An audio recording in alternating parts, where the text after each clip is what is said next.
Hello and welcome to this tutorial on configuring privacy and security on macOS devices with Scalefusion UEM. To configure the privacy and security settings on Mac devices, go to Device Profiles and Policies and select Device Profiles. Select the device profile where you want to configure privacy and security settings or create a new profile.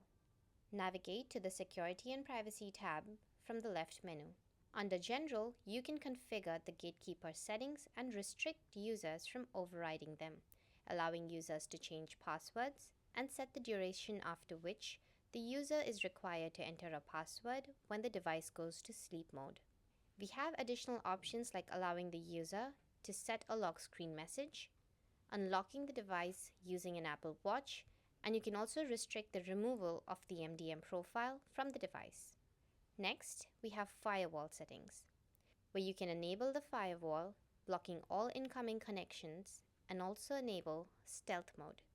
Lastly, under the Privacy tab, you can choose whether or not the device shares diagnostics data with Apple and crash data with app developers. Click on Save Profile, and these settings get applied on all the devices present in this profile. Thank you for watching and subscribe to Scalefusion's YouTube channel for more such videos.